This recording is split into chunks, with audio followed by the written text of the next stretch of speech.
Hey guys, welcome to the Touchdown Table. I'm Ryan, that's Tyler, that's Jordan. And in this video, we're going to be predicting the NFC South.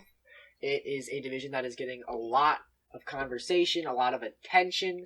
It is going to be a fun one to predict because there's a lot of different opinions about really all four teams in it. So we're going to get started right away with some open conversation about all four teams. So anyone, the floor is yours. Yeah.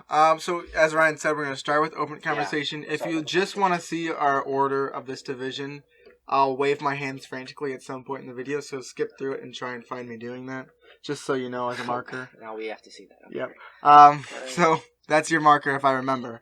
But yeah, let's start talking about these teams. Let's talk about it in the order from the top, starting with the Saints last year, going from last year. Yeah. Finished at 13-3 last year, so we are going to start with the Saints, and let's talk about this offense because it is really the headline of this Saints team. Is what's glaring out at you right in the headlights is this offense. They are phenomenal. It all starts with their quarterback, Drew Brees. Now, I'm going to talk about Drew Brees in just a second because I do have a lot to say about Drew Brees. You guys probably know I love Drew Brees, but there are more players on this offense. So let's move to the running back position. Alvin Kamara. He had a more struggling year last year, but I think he is still a great running back. I think he's due for a running back. Yeah. And I think maybe him becoming the sole running back this year since Ingram was gone was maybe a bit of a change on him. But I think he had a year to adjust to it, and he might get better with that now. Then we move to the wide receiving core. So when do you guys take that? The wide receiving core headlined by Michael Thomas, and then really no one else until they got Emmanuel Sanders this year. Of course I'm going to talk about the Ryan. I would never forget about that. A huge move made by the Saints this year to finally get that clear number 2 wide receiver in this offense. For a while, as I said before, it's been Michael Thomas plus others. And now this could be one of the better duos in the NFL in terms of the wide receivers. Yeah, I agree, and I'm glad that you mentioned that because I think Emmanuel Sanders getting signed by the Saints just might be the most underrated move by any team in the offseason because it just really didn't get a lot of attention, but I think, like you said, it is going to be a move that pays dividends a lot, especially down the stretch. They took him from another NFC superpower as he was with the 49ers for the second half of last year. And, the Saints, they're always right there. I feel like there's one team in every sport that they have that championship caliber potential. They're always in it. They always have great regular seasons. Like in football, it's the Saints. In hockey, Tampa Bay Lightning. Baseball, it's Los Angeles Dodgers. There's teams in almost every sport where you look at them and you say, man, I know they could do it. They just have gotten the short end of the stick in the postseason, a blown lead, a rough call, whatever it is. I think the Saints, we always say it, but I really think they have that championship potential as they've had for the past few years. Very well said. Let's move to the last few positions here in offense. We go to the tight end position. That's filled by Jared Cook. He had a solid year last year. I was on Tyler's fantasy team. So he did some nice things with the Saints. I think they involved the tight end in the offense very well. So it should be fun to watch him this year. And then their line is actually kind of an underrated line. You look at their line, and most of the players on this offensive line. Teron Armstead, Andrus Peat, and Ryan Ramczyk are the guys that you probably know. They added Cesar Ruiz the draft as well. They also have Eric McCoy. Thank you for taking what I was going to say. Right, we want to talk too on this side of the table. Okay, well, I was talking about it. But yes, they are correct. They have Eric McCoy and Cesar Ruiz. Now, the interesting thing is Cesar Ruiz played center at Michigan where he went to college. He was just drafted this year. If you didn't know, so some people were saying, why did you guys go up and get this guy?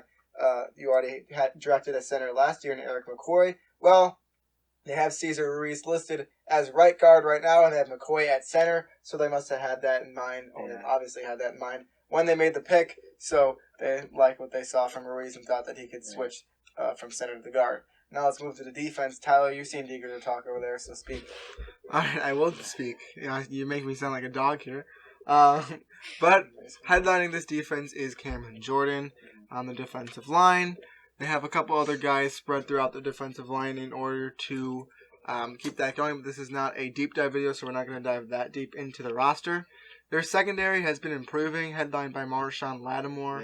Still young, and adding guys as years have gone on, improving their secondary. I like where this defense is, but as someone mentioned, Malcolm Jenkins there, by the way. It's a mentionable one. He's going back to where it all started for him. But as one of you said, the offense is really the headline of this team. So that was you. Yeah. Let's move on to the next team, the team that finished second in this division last year. That is the Atlanta Falcons, who tied with the Buccaneers, at least record-wise, at 7-9, but they are listed in front of the Buccaneers on here. So let's go over to the Falcons on my thing. Here we are at the Falcons. First of all, hold up. Actually, no, I'll save it for later. Okay. Well, were you going to say something? Go. Well, I was just going to say, what we're going to do is we're going to look at the Falcons' depth chart, their roster, and say, oh, they have nice players. But the thing is, they've always had nice players. It never They've matters. always had nice players. We always say, oh, man, this team can make I'll some do it noise. for They're you. good. Yeah. Matt Ryan, Todd Gurley, Julio Jones, Calvin Ridley, Hayden Hurst, who recently went there. Those were all very well names. And they've had nice names. players like that. We say, man, this team could maybe, make some noise and get back to the Super Bowl. But ever since Super Bowl 51, this team has just failed to be as good as they should be, at least looking on paper. So I just don't trust this team. Even through the history of our Hindsight's channel, we always say Yeah. the Falcons. This could be the year every single year. I've lost trust in them. I'm sorry. And it just never turns out. I mean, they have arguably a top 10 quarterback in the NFL. Yeah, so go read through their depth chart. top We're going to three talk about wide how they receiver should Julio be good, Jones. but Yeah. well, you'll see Tyler later. just talked about Matt Ryan. I think he's going to have a good season. Todd Gurley, he's had the injury issues, but if he can stay healthy and stay on the field, he can do some nice things. Mhm. Julio Jones, almost undebatably a top 3 wide receiver in the league right now. Minus Calvin the Eagles. Ridley is a very good wide receiver. He's growing and maturing as a wide receiver. He should get better and better. And Hayden Hurst, maybe not as well known of a name, but he came from the Ravens where they had 3 tight ends that they were constantly filtering in and out. And Hayden Hurst did some nice things for them. So he's going to be a nice addition after they lost Austin Hooper to the Browns. Yeah, it was a tough loss. Mm-hmm. And then also their offensive line is pretty good too. They've worked on that a lot in the draft, Especially last year. getting Lindstrom and McGarry. Yep. So, yeah. Now to the defense, we'll name them off real quick. Grady Jarrett, a huge name on this defense. He's actually a very underrated player. I think he did a lot of great things last year. Sometimes I'd be on the games, just flipping through, and I'd see that he He did had some a sacks. pretty good standout year, I would say. He did have a good year. It's just not as well known because the Falcons were not really shown as much on TV. And then some of the guys on this defense, AJ Terrell, who they drafted this year. It should be interesting to see how that works out. Wasn't a huge fan of him out of college, but there were other people who had different opinions, so it'll be fun to see that. And then some other people around the roster. Those are really the more mentionable names. Did they draft AJ Epinesa? Or Also Dante That's the Fowler. Bills. The Bills, that's right. Bills, yeah. I think I mocked them to draft AJ Epinesa. That's what it is. So That's they what I have was some thinking. recognizable names on this defense. Mhm. So I think this is a part of the team that needs to get better. But I think that they have a shot. They did all right stuff last year. So let's move on now to the Buccaneers, who tied. Sure, you've never heard about this team in the with offseason. 7-9. Yeah, you never heard We've about talked them in the about them. offseason. We made a Nobody video said about a them. word about them at all. Yeah. We're Nothing joking. was said. There's no hype train at all. No hype train. Nope. One of you guys. No additions either. They didn't do anything in the offseason. No, nothing. So I'm gonna punch one We're of the being tickets for you sarcastic. guys to get on the hype train right now, and I'll just be quiet. Well, You don't have you're to like get the Polar actually on Express the guy. hype Tickets, please. Tickets. train. I'm really I do want to say I'm not as much on the hype train as everyone else is. I think Tom Brady at this point in his career is a mediocre quarterback. Still good, a great leader, but in terms of physical attributes, it's not there like it was earlier on in his career. They also added Gronk, and who knows what he's going to be after a year off. People are saying he's going to be one of the better tight ends in the league, just assuming that. No. I don't think that's fair to assume that. Madden gave him a 95 overall rating. I just think that's ridiculous. But you look at their wide receiver core, and there definitely is hype around there with Mike Evans and Chris Godwin both being the headliners of that wide receiver core. And there's more. Jordan has the roster pulled up, so you can keep talking about that. Yep, that's right. Tom Brady and Rob Gronkowski, the new names for this offense. That's going to be really fun to watch and see how they do back together again. One of them coming out of retirement, and then Tom Brady moving to a new team after all this time in his career. A huge story that's kind of faded away a bit more with time, but it is still a huge story. And then also the wide receivers, as Tyler mentioned, Mike Godwin and Mike Evans. I was reading Chris Godwin's name when I was saying Mike Evans on the screen. So Mike Godwin and Chris Evans is what we're just Chris Evans. Chris Evans, yeah. Do you know who that is? No. It's Captain America. What? That's the actor for Captain Okay, America. yeah. Steve Rogers is actually Captain America. Yeah. And I'd say a reference to our our stereotypes videos to go check that out. Touchdown Table Stereotypes, if you think that what we do on this show is funny. But anyways, it's Mike Evans and Chris Godwin. That's how you say it. Mike Godwin. Let's just start talking about the defense, or talk about the line first, so that you can get yourself away from that. Tristan Wirfs can jump out of the pool. Tristan Wirfs absolutely can't jump out of the pool. That's right. And when I'm in the pool, I've tried it before. It's not easy. No, I gotta try that. It's tough to even get off the ground. No, I can't even get my feet out So of the water. explosive. Yeah, It's next impressive. time, Yeah, so he's a very, very strong man. And he's really the main headliner in that offensive line. That's what they really need to improve is that offensive line. So they started that with Tristan Wirfs. So they need someone to protect Tom Brady. That's the one problem on the offense. Actually, it's one of the two problems that I see because also that running back position needs to be filled. I'm surprised they didn't go out and really draft They got a Keyshawn stud. Vaughn. Yeah, but not a stud running back. Yeah. No Jonathan Taylor or Clyde or Yeah. anything. So now to the defense. The defense has been built up a bit more. They've been getting some more notable names on the team, but it's still not great yet. Ndamukong Suh's guy who's been around the league for a long time. Vita Vea, he's been in the league for not nearly as long, but he's done very, very good things. Golson is actually very underrated. JPP, Jason Pierre-Paul, he's a name that many people know. Devin White, Yes. the linebacker, Tyler loves him. My boy. I got him He right had a in my great mock year draft. last year. Watch out for him in near defensive player of the year this year. Yeah. I'm serious when I say that. So then Shaq Barrett, he's a huge name on this team. He is really Sack the star of this machine. defense, a sack machine, as Ryan said. And then Tyler, who am I missing on this defense? I was really hoping you were going to give that one to me Lavonte because David. they drafted a great safety in the second round. His name is Antoine Winfield Jr. Watch out for him on this defense. A candidate for Defensive Rookie of the Year, drafted in the second round. Think he should have gone in the first round. I was mad when the Bears didn't pick him. He was on the board. They got Cole Kmet, which I'm glad we did. Don't get me wrong, I like Komet. Yeah, I do. That's Ryan has a video of me getting upset that we didn't draft Antoine Winfield. Yeah. But a guy who is just Second best everywhere tight in the secondary. He is! Lots of interceptions. He's all over the field Ryan's very best tight end quickly. didn't get So drafted. watch out for him. He's my underrated headliner along with Devin White for this team. Yeah, that was a good pick. I love both of their first two picks, really. Both awesome. All right. Yeah, let's move And on. then let's move on to the last team we have not talked about yet. That is the Carolina Panthers, and they've had a bit of a shakeup, especially at that quarterback position. Getting Teddy Bridgewater now. Last year was a weird dance with their quarterback. Yeah. But Will Greer was thrown in there. Also, Kyle Allen was there. I almost forgot his name. I thought you were going to forget it for a Mike second. Godwin. And also, Chris just Evans. an honorable mention here, PJ Walker actually Oh, yeah. on this Oh, team yeah. from the AFL. So that was fun. XFL XFL, MVP. yeah. Yeah. I said AFL. Anyways, You got a Walker in Carolina? Mhm. that's right, we do. I like Walkers. I have a Walker in Carolina. Tyler apparently likes Walkers. Yeah. Also, a very, very huge part of this team is none other than CMC Christian 99 McCaffrey. Club. He Yes. is in the 99 Deservingly club. so. He is the stud on this team. When you see this team on your roster, the first player you think of is Christian McCaffrey. How do we stop this explosive running back, Christian McCaffrey? You usually you don't think of a running back when you think of the first player on a team. Yeah. But he's everywhere. Absolutely. Then their wide receiver core has actually gotten better too. Yes. Guys like DJ Moore, Robbie Anderson, who Great they got pickup. this year. I think he's gonna be really good. Just don't like his hair in some pictures. And Curtis Samuel as well, who Yeah. I think is really Lots of good. younger guys. And then their tight end position, losing Greg Olson, so not nearly as Yeah. good. And then their line picking up Russell Kuhn and some other guys on that line as well that I don't really know as well to talk about, so I'm not going to try to do that. If one of you guys want to pick up the defense, you may as well if you need to look at my roster. You got the roster pulled up. So. Okay, well, They should have Isaiah they're Simmons allowing me to now. talk, so I'm going to still keep going. And Ryan's right, they should have Isaiah Simmons. The first guy to talk about is the guy who they drafted over Isaiah Simmons, and that is Derek Brown.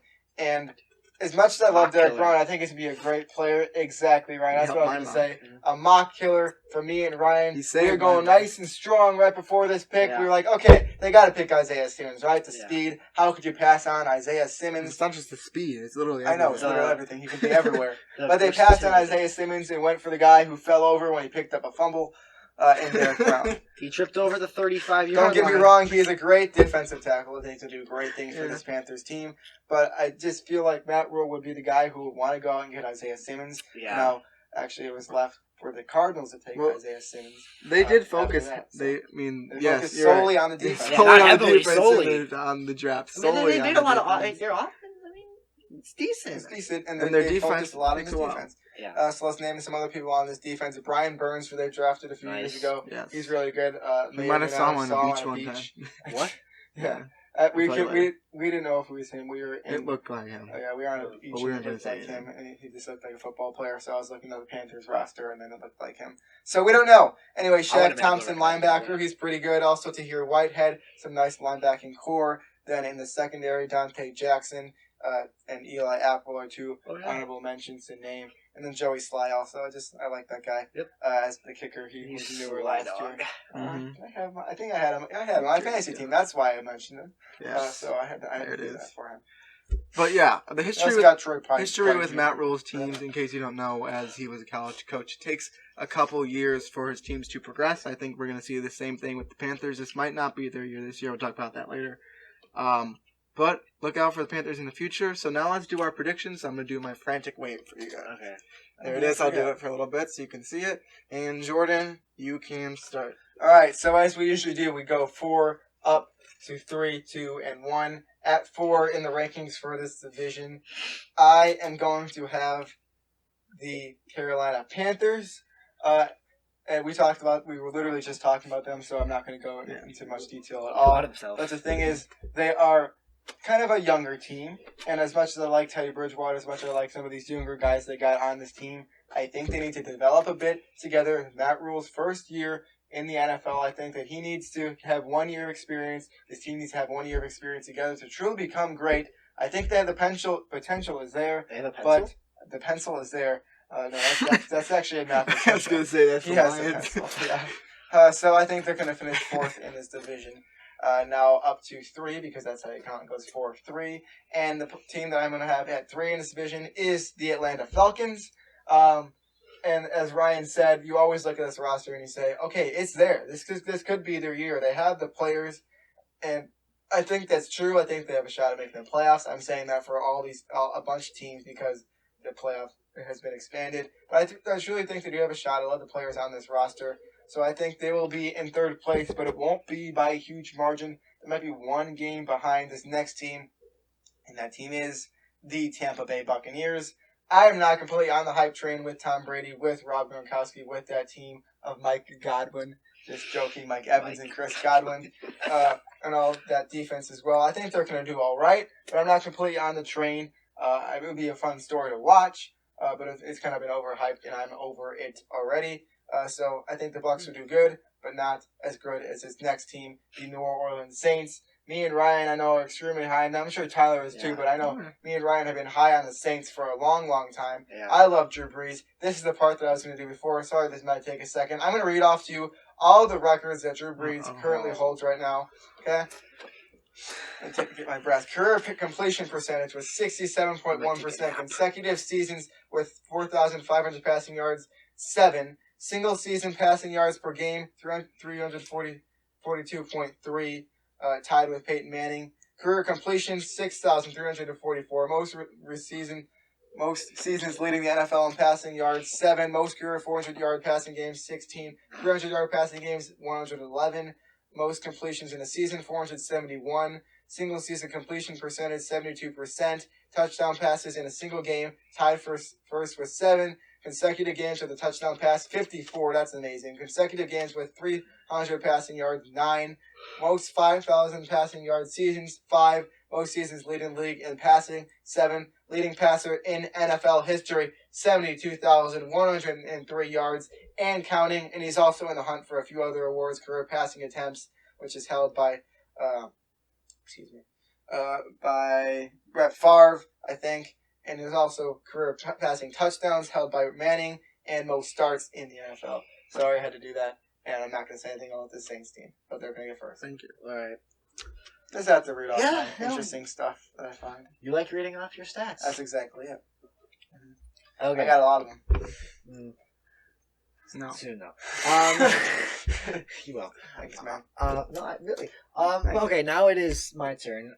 And at number 4 in the NFC South, I'm doing it. I'm putting Atlanta at 4. I don't trust them. I think on paper, they should be better, but this team has let me down Need a some lot. water after that. What? Need some water after that. I'll let talking. Okay. I'll drink from my empty cup just to go along. I think that this team, they should be better, but I just Oh. don't. Oh my god.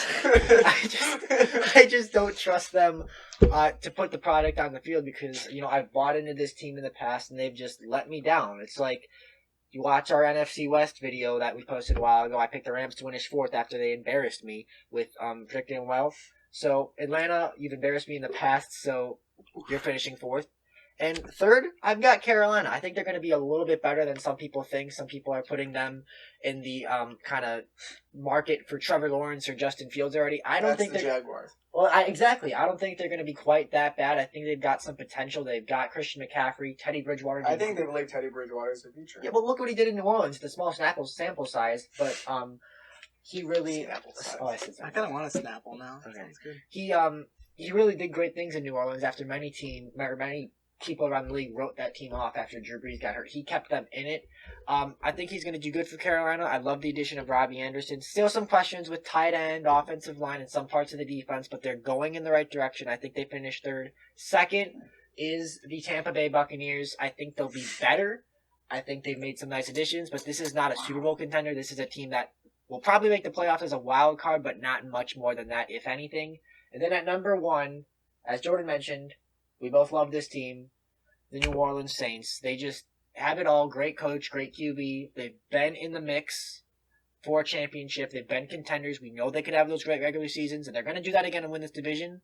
But is this the year they finally go all the way? I mean, you'll have to wait till our Super Bowl predictions video to see if any of us think that. But the Saints win the NFC South. And I just want to say, for as long as we've been doing these videos, Tyler and I have not yet agreed on a division winner. Let's see, Tyler, start making your picks, and we'll see if you before agree Tyler with me. goes, I have something interesting here. He was talking about Snapple, so I looked up some cool Snapple facts. Oh, yeah, they have So, those things. the King of Hearts is the only king without a mustache. Animals that lay Oh, I knew eggs that. don't have belly buttons. And beavers can hold their breath for 45 minutes underwater. Okay. There's more stats on here. I love reading off my stats. Those aren't stats, those are facts. Facts. Yeah. True. Well, 45 minutes is a stat. Anyways, Sorry. let's get back to football here as we But go beavers can hold talking about the their NFC breath South. for I'm going to do a little 45 bit quicker here. minutes. Number 4, Cool. I have the Carolina Panthers at number 4. Like I said, this is a developing team. I like the direction, just not this year. 3 is the Atlanta Falcons. Dan Quinn and this team always seem to stink at the beginning and then just decide to do good when it doesn't matter. I think Yes. this is something similar again. I just don't understand why this stacked roster can't do anything. It doesn't make any sense. Number 2 in this division, I have the Tampa Bay Buccaneers. So So you skipped 3, didn't you? I Yeah, you did. Oh, wait. no, I didn't. No, you did. Okay, I don't know why. I got it. Did you say you were... Okay, you did. No, I did. I had. If I did skip 3, I had the Why am I Panthers, standing? the Falcons. I didn't even realize I was Number standing 2 is the back. Buccaneers. I'm not on the hype train as much. I do think Sorry this about could be a that. good team, but I do think the Saints are going to win this division. Too much talent. The offense is just too strong to stop. It's happened. And here we go. We have a unanimous first place of the division Yeah. across New the Orleans table. Saints. Yeah. The Saints will win the NFC South in all of our As opinions. long as they don't play the Vikings again in the playoffs, they should be They good. play them on Christmas Day this year. Alright, so thank you guys for watching this video. Make sure to like this video, subscribe to our channel, hit the notification bell, comment your opinions about this division down below. And with that, we'll Sounds see good. you guys later. See ya.